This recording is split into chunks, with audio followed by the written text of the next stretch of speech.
नमस्कार, self channel के prime time में आपका स्वागत है। मैं हूं मिताली सहगल। लाइन से डालते हैं इस वक्त की अहम बड़ी सुर्खियों पर। जम्मू कश्मीर में ग्राम स्वराज का सपना साकार करने के लिए 100 सूत्री कार्यक्रम की घोषणा।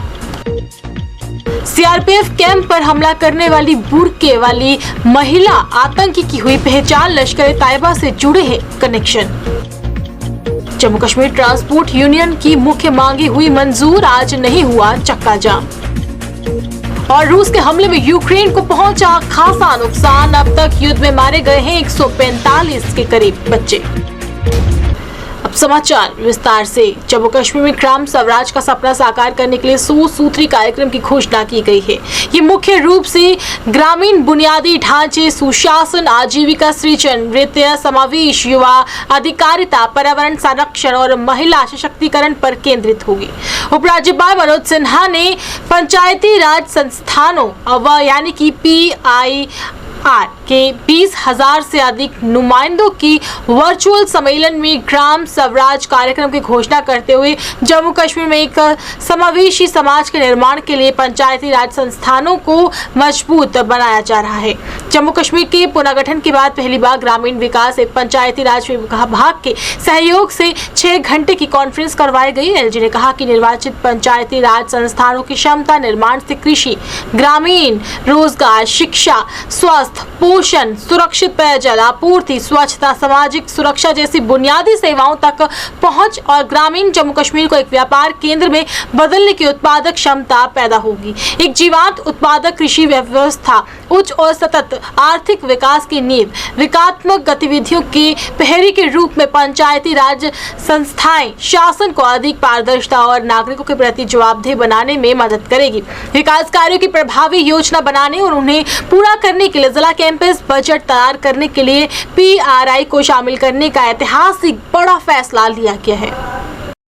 उत्तरी कश्मीर के बारामूला जिले के सोपोर कस्बे में सीआरपीएफ बंकर पर बुर्का पहन हमला करने वाले शख्स एक जो महिला थी उसकी पहचान हो गई है। बताया जा रहा है कि उसका कनेक्शन लश्कर-ए-तैयबा से जुड़ा हुआ है। वहीं बुधवार को IGP कश्मीर विजय कुमार ने बताया कि हमला करने वाली बुर्के वाली महिला है जिसकी पहचान कर ली गई है। उसे पकड़ने के लिए सर्च अभियान चलाया जा रहा है। जल्दी उसे गिरफ्तार भी कर लिया जाएगा। वहीं जो है सूत्रों के मुताबिक सीआरपीएफ के बंकर पर बुर्का पहन हमला करने वाली महिला लश्कर-ए-तैयबा की ग्राउंड वर्कर है और पहले भी कुछ आपराधिक मामलों में शामिल पाई गई है। उसकी धरपकड़ के लिए पुलिस और सुरक्षा बल संयुक्त अभियान चला रहे हैं। जम्मू कश्मीर में सुरक्षा बलों को बड़ी कामयाबी भी एक तरफ और मिली है। सुरक्षा बलों ने श्रीनगर मुठभेड़ में 2 आतंकियों को मार गिराया है। आतंकियों के पास से हथियार और गोला बारूद बरामद किया गया है। साथ ही कुछ जो है आपत्तिजनक सामग्रियां भी मिली है। वहीं जम्मू कश्मीर पुलिस ने बताया कि श्रीनगर शहर के रेनावाड़ी इलाके में बुधवार को सुरक्षा बलों के साथ मुठभेड़ में लश्कर-ए-तैयबा के 2 आतंकवादी मारे गए हैं। और पुलिस अधिकारियों ने बताया कि जम्मू कश्मीर की ग्रीष्मकालीन राजधानी के रेनावाड़ी इलाके में पुराने शहर की घेराबंदी की गई और तलाशी अभियान के बाद आधी रात के करीब आतंकवादियों और सुरक्षा बलों के बीच मुठभेड़ हुई। उन्होंने कहा कि मुठभेड़ में 2 आतंकवादी मारे गए हैं। कश्मीर क्षेत्र के पुलिस महानिदेशक विजय कुमार ने कहा कि मारे गए दोनों आतंकी स्थानीय हैं और इनमें से एक आतंकी की पहचान रईस अहमद भट्ट के रूप में हुई है जो एक पूर्व पत्रकार था। वह अनंतनाग में एक ऑनलाइन समाचार पोर्टल जिसका नाम वैली न्यूज सर्विस चलाता था। उसके पास एक प्रेस कार्ड भी मिला है। आम जनता के लिए एक बड़ी राहत भरी खबर आई है। जम्मू कश्मीर ट्रांसपोर्ट यूनियन ने आज 30 मार्च को घोषित पूर्ण हड़ताल को वापस ले लिया। डिविजनल कमिश्नर जम्मू राघव लंगर के साथ देर रात 2 बजे तक चली बातचीत के दौरान प्रशासन ने ट्रांसपोर्टरों की 5 मुख्य मांगों में से 4 पर रजामंदी जाहिर की। इसके बाद ट्रांसपोर्टरों ने हड़ताल को वापस लेने का ऐलान किया। All JNK transporter welfare union के प्रधान विजय सिंह चिब ने ये बात की पुष्टि करते हुए बताया कि रात 2 बजे तक डिविजनल कमिश्नर जम्मू के साथ 2 चरणों में हुई बैठक के अंत में प्रशासन ने सैद्धांतिक रूप से उनकी 5 मुख्य मांगों में से 4 को स्वीकार कर लिया है और जिसके बाद हमने हड़ताल को वापस लेने का निर्णय लिया है। बैठक में जम्मू के साथ साथ कश्मीर प्रांत के विभिन्न संघों के अध्यक्ष और पदाधिकारी मौजूद थे। सभी ने सर्वसम्मति के साथ डिविजनल कमिश्नर के प्रस्तावित फॉर्मूले पर जो है अपनी सहमति व्यक्त की। विजय सिंह चिब ने बताया कि सरकार कमिश्नर और यात्री वाहन मालिकों से यात्री कर की वसूली किश्तें में करने में भी सहमत हो गई है। इसके अलावा जम्मू और श्रीनगर के गैर प्राप्त शहरों में 20 साल से अधिक पुराने वाहनों को चरणबद्ध तरीके से हटाने की मांग को देखने के लिए एक समिति का गठन किया जाएगा। और मैं धन्यवाद करूंगा उन लोगों का जिन्होंने कल हमारा समर्थन किया। मैंने देखा है सोशल मीडिया पर भी और पेपरों में भी कुछ पॉलिटिकल पार्टियों ने भी हमारी आवाज़ बुलंद की, तो मैं उनका भी धन्यवाद करता हूं। और मैं धन्यवाद करूंगा खासकर मीडिया का, क्योंकि आप लोगों ने हमारी पिछले 10 दिन से आपने लगातार हमारी आवाज़ को बुलंद किया, क्योंकि मीडिया ही एक ऐसा जरिया है। क्योंकि लोग सोचते हैं ट्रांसपोर्टर जिद्दी लोग हैं, लेकिन हमारी जो कोरोना के दौरान जो लॉसेस थे हमने उसका सामना किया। तो रात 2:30 बजे हमने कॉल ऑफ की और मैं आपके माध्यम से अपने जो ट्रांसपोर्टर हैं उनको ये बताना चाहूँगा, जो हमारी मांगें थी वो सरकार ने मानी है। आने वाले 2-4 दिन में, क्योंकि ऑर्डर जो निकलेंगे, क्योंकि ऑनलाइन सिस्टम है सरकार का, तो ये ऑर्डर 2-4-5 दिन में निकलेंगे। जो हमारी मेन मांगें थी हमने मनवाई हैं। मैं धन्यवाद करूंगा ट्रांसपोर्टरों का, क्योंकि जब भी कोई हमें परेशानी होती है तो हम बैठे हैं आपकी आवाज़ उठाने के लिए। तो मैं यही कहूँगा कि कॉल जो है वो हमने हाफ कर दी है, आप गाड़ियाँ चलाइए। जम्मू की जनता को क्या मैसेज देंगे? देखिए, मैं जनता, हमने ये जो लास्ट जब आपने देखा, क्योंकि रात को हमारी 2 बजे अगर मीटिंग हुई है, हमने दूर दूर से आके हमने मीटिंग अटेंड की लोगों की भलाई के लिए, क्योंकि आगे नवरात्रे हैं, रमज़ान है। अगर हमारी कॉल चलती, क्योंकि हमने स्टेप चेंज कर दिया था, वन डे टोकन की स्ट्राइक की जगह कल हमने दिन को फैसला लिया था कि सरकार हमें सुन नहीं रही तो हम इंडेफिनेट स्ट्राइक पे जाएंगे। तो मैं माफ़ी चाहूँगा जनता से, क्योंकि हमारी जो मांगें थी वो जेन्युइन थी, क्योंकि अपने हक की लड़ाई के लिए हमने ये मांग, क्योंकि जब भी कोई बोझ बढ़ता है तो जनता पर ही पड़ता है।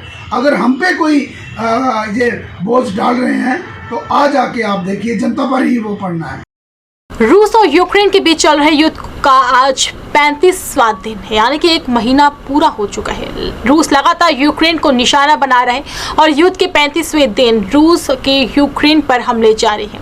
रूस के युद्ध में यूक्रेन को काफी नुकसान अब तक पहुंच चुका है। जानकारी के मुताबिक रूस के हमले में 145 बच्चे अभी तक मारे गए हैं और 222 घायल हुए हैं। 24 फरवरी से कीव में 59 बच्चे मारे गए हैं, वहीं डोनेट्स्क में 54, खार्किव में 39 बच्चे जो है वो मारे गए हैं, जो कि एक बड़ी दुखद बात है।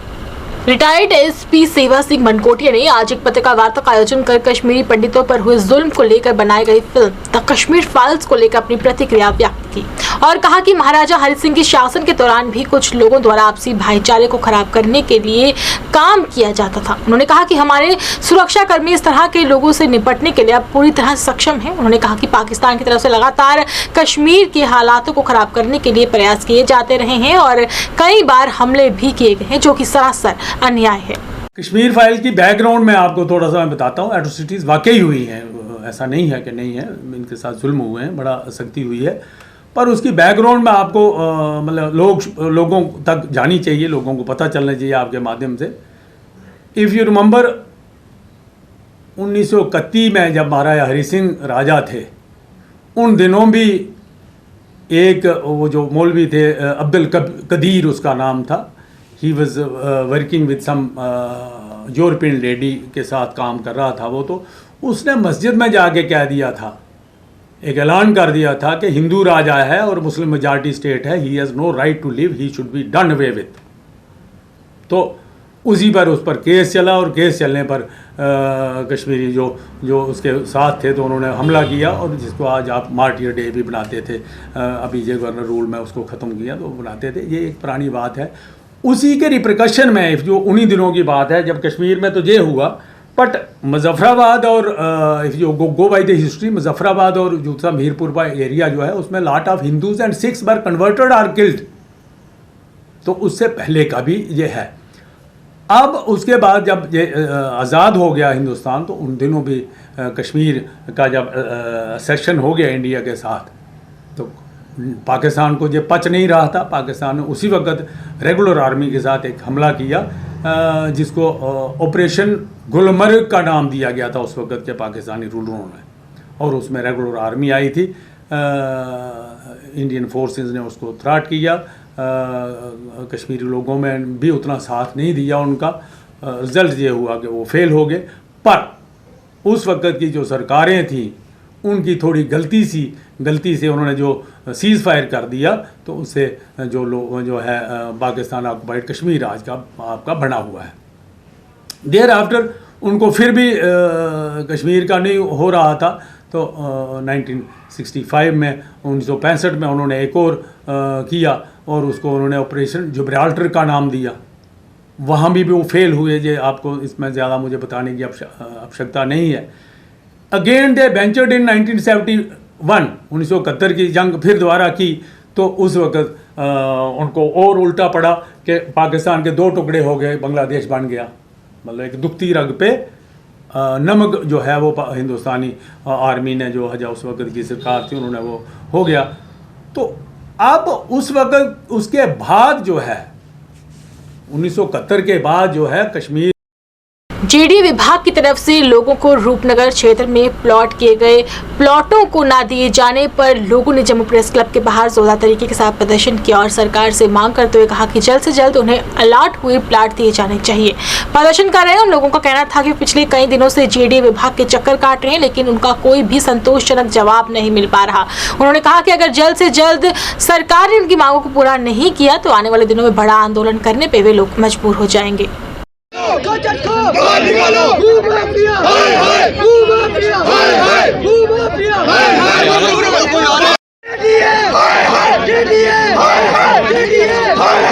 जो वीसी ने हमें प्लाट देने हैं वो अभी तक प्लाट नहीं मिल रहे हैं हमें।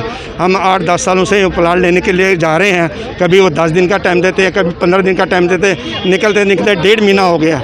हमारी हालत देखिए, मेरी इस वक्त 67 एज है। मैं बताओ क्या करूँगा।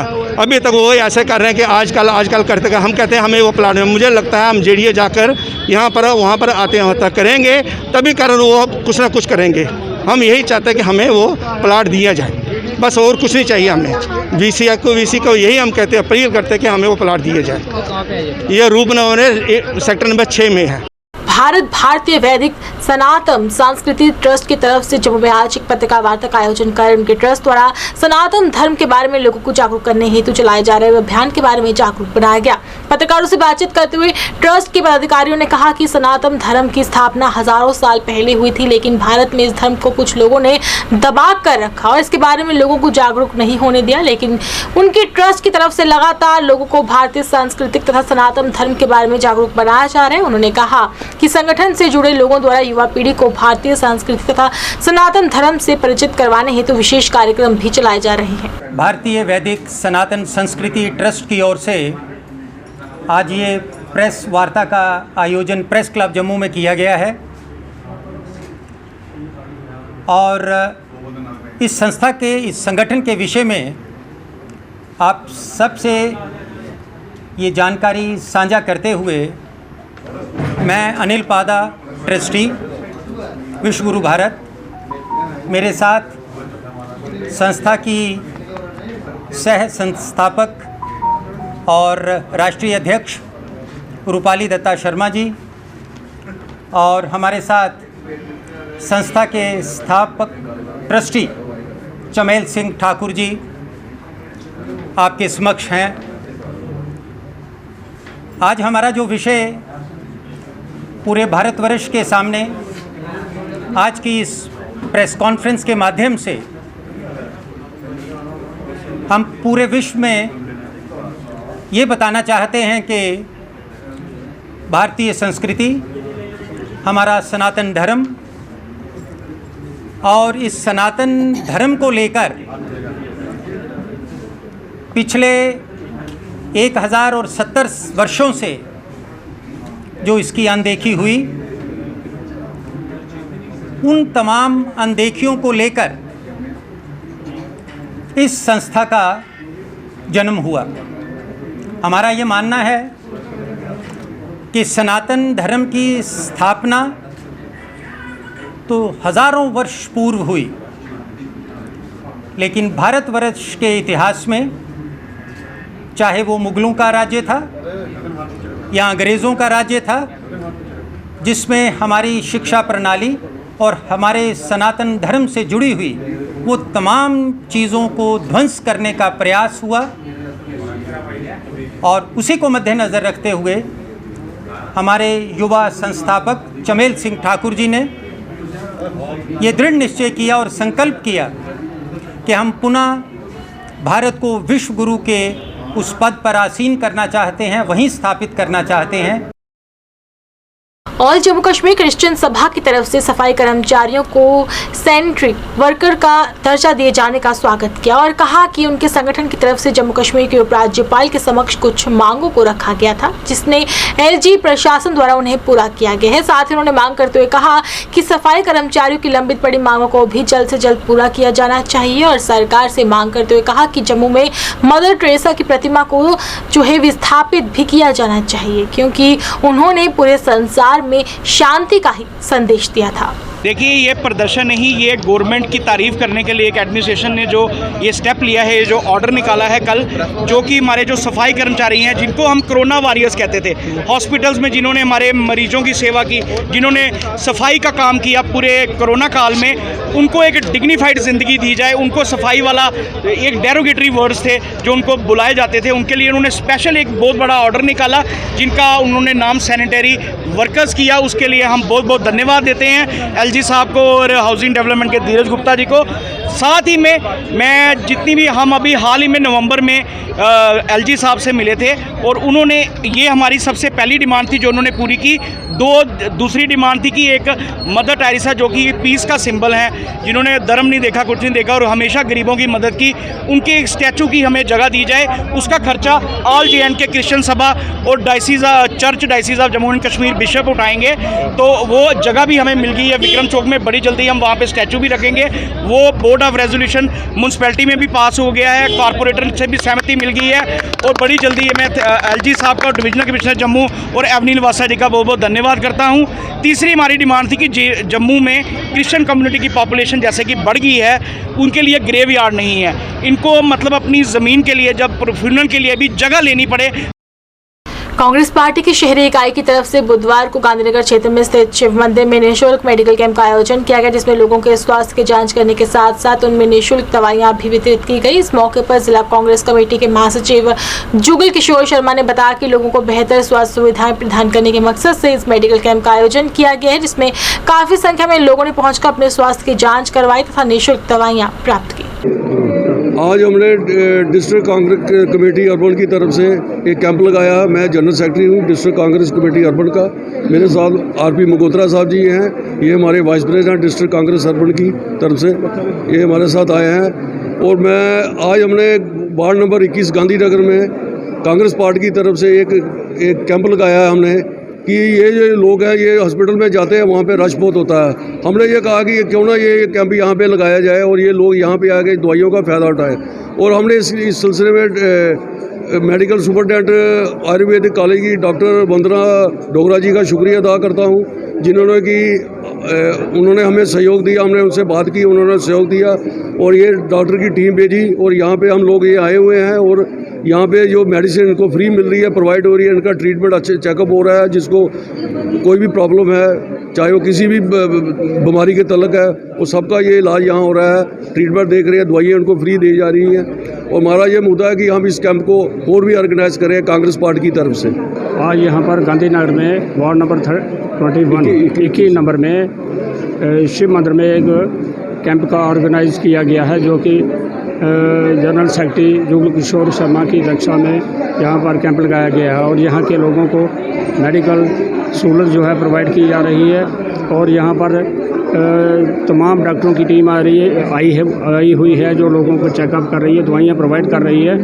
और ये लोग बड़े खुश हो रहे हैं कि यहाँ पर गवर्नमेंट की तरफ से कैंप लगाया गया है। हम अपनी तरफ से जो आयुर्वेदिक स्टूडेंट है उसका शुक्रिया अदा करते हैं जिन्होंने ये डॉक्टर प्रोवाइड की और लोगों की फैसिलिटी के लिए यहाँ पर कैंप लगाया। धन्यवाद। आज ये आयुर्वेद का जो कैंप लगाया शिव मंदिर में लगाया है, ये डिस्ट्रिक्ट कांग्रेस कमेटी के जनरल सेक्रेटरी मिस्टर जुगल शर्मा उन्होंने लगाया है।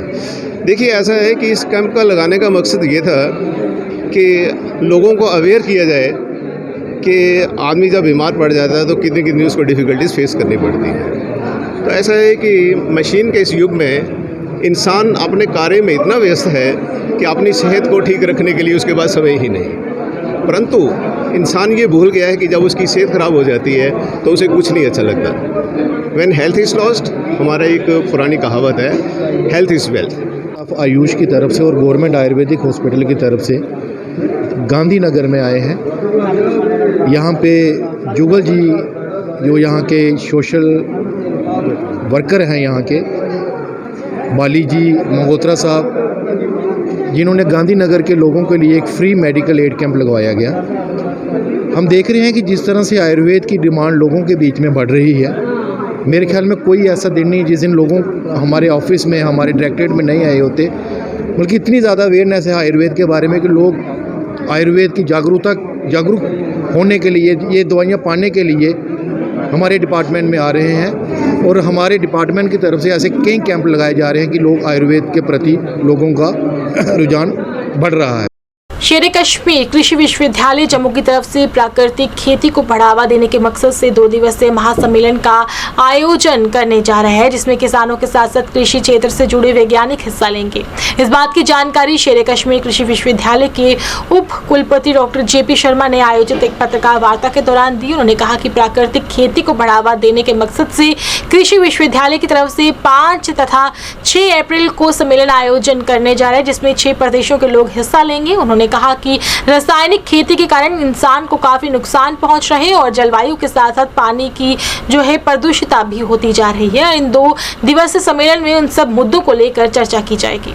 शेर Kashmir university of agriculture science and technology Jammu और एग्रीविजन जो संस्था है वो आपसी सहयोग से 2 दिन का एक सम्मेलन कर रहे हैं 5 और 6 अप्रैल को, और उसका मुख्य विषय है कि नेचुरल फार्मिंग यानी प्राकृतिक खेती को जम्मू कश्मीर और यहाँ के जो 6 राज्य हैं, इसमें जम्मू कश्मीर, लेह लद्दाख, पंजाब, हरियाणा, दिल्ली, हिमाचल प्रदेश में हम कैसे इसको बढ़ावा दे सकते हैं, इस पर चर्चा होगी।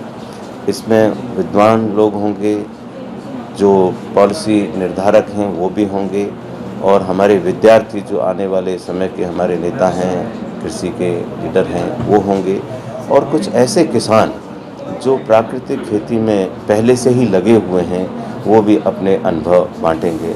सारा प्रयोजन ये है कि इन क्षेत्रों में किस तरह से हम प्राकृतिक खेती को बढ़ावा दें, ज़मीन के स्वास्थ्य को किस तरह से बनाएं, पानी प्रदूषित होता जा रहा है उसको कैसे रोकें, और जो अल्टीमेटली जो मनुष्य का जीवन है वो प्रभावित होता जा रहा है, उसकी हेल्थ, उसको कैसे रेस्टोर करें, उसको कैसे बचाएं, इन सब विषयों पर चर्चा होगी। जम्मू नगर निगम की तरफ से बुधवार को विशेष अभियान चलाकर रिटायर्ड होने के बावजूद सरकारी बंगलों पर कब्जा जमाए बैठे अधिकारियों से बंगले खाली करवाए गए। इस दौरान सरकारी मकानों की बिजली कनेक्शन भी काटे गए। उल्लेखनीय है कि सेवा मुक्त होने के बावजूद भी कुछ बड़े अधिकारियों द्वारा सरकारी मकानों पर कब्जा जमाए रखा था, जिसके चलते जम्मू नगर निगम द्वारा विशेष अभियान चलाया गया और इन सरकारी मकानों को खाली करवाया जा रहा है। आरएसपुरा के सीमावर्ती गांव सतराइया से बुधवार को श्री माता वैष्णो देवी के लिए पैदल यात्रा रवाना हुई, जिसमें काफी संख्या में श्रद्धालु शामिल हुए। इस मौके पर पंचायत के सरपंच बीना देवी मुख्य रूप से उपस्थित रही, जिन्होंने यात्रा में शामिल होकर श्रद्धालु को अपनी तरफ से शुभकामनाएं दी और बताया कि पिछले 26 सालों से इसी गाँव से श्री माता वैष्णो देवी के लिए पैदल यात्रा रवाना होती आ रही है। उन्होंने कहा कि क्षेत्र में सुख, समृद्धि तथा शांति के लिए भी इस यात्रा का आयोजन किया जाता है। इस मौके पर पंच प्रवीण सिंह सहित आदि लोग भी विशेष मौजूद रहे। यात्रा है ये 51वीं, पिछले 26 साल से लगातार हमारे सतराइया से ये यात्रा निकल रही है, और इसका जो संचालन है स्टार्टिंग में स्वर्गीय श्री डिप्टी सिंह जी ने किया था, और अभी जो जितने भी हमारे गांव के नौजवान हैं ये अपने गांव की सुख समृद्धि के लिए, अपनी पंचायत के सारे पूरी स्टेट की सुख समृद्धि के लिए ये यात्रा लगातार चलाते आ रहे हैं। और ये यात्रा पिछले 26 साल से लगातार चल रही है। हर नवरात्रे में जो 2 नवरात्रे साल में आते हैं, एक चैत्र महीने में और एक अश्विन महीने में हर बार ये लड़के यहाँ से यात्रा लेके जाते हैं और पूरे गांव की सुख समृद्धि के लिए ये यात्रा स्टार्ट की है। ये यात्रा कहाँ से कहाँ तक जाती है? ये यात्रा यहाँ से सतराइयाँ से निकल के पहले नवरात्रे को वैष्णो देवी पैदल जाएंगे और पहले नवरात्रे को ये पूरी यात्रा के जितने भी साथी 70-80 लड़के जाएंगे ये वहाँ पे। जो बच्चे नौजवान बच्चे हैं जो हर तरह के साल जहाँ से सतराइयाँ गांव से छड़ी यात्रा जो निकाली जाती है, पैदल यात्रा यहाँ से सतराइयाँ से लेकर वैष्णो देवी कटरा तक ये यात्रा हमारी निकाली जाती है। भारतीय जनता पार्टी के वरिष्ठ नेता बलदेव सिंह बिलोरिया ने विकास कार्यों को गति देते हुए गांधीनगर विधानसभा क्षेत्र के सेक्टर 6 गंग्याल की गली में टाइल्स लगाने के काम की शुरुआत करे। इस कार्य को जमुनगर निगम की देखरेख में किए जा रहे हैं और इस मौके पर बिलोरिया ने कहा कि क्षेत्र के लोगों की पुरानी मांग थी कि सड़क की हालात को जल्द सुधारा जाना चाहिए, जिसे देखते हुए आज सड़क पर टाइल्स लगाने के कार्य की शुरुआत करवाई गई है। उन्होंने कहा कि भाजपा ही एकमात्र ऐसी पार्टी है जो झूठे वादे न कर शहर का विकास करवाने में विश्वास रखती है। विकास के कार्यों को लगातार आगे बढ़ाते हुए आज हमने जहां पे सेक्टर 6 में एक लेन और ड्रेन का काम शुरू किया, जहां पेवर ड्राइव डाली जाएगी। बहुत सारे काम लगभग जो लोगों की डिमांड थी, जो मेरे वायदे थे वो पूरे कर दिए हैं। इसके आगे भी छोटे मोटे जो काम हैं उसको लगातार कर रहे हैं। गंग्याल वार्ड नंबर 56 को एक पूरा मॉडल वार्ड जो बनाने का हमने सपना लोगों को दिखाया है वो लगभग पूरा किया है। चाहे जहाँ बिजली का काम हो, पानी का काम हो, सड़क का काम हो, ड्रेन का काम हो और खासकर सफाई का काम, वो हम लगातार पूरे तरीके से लोगों के सहयोग से कर रहे हैं।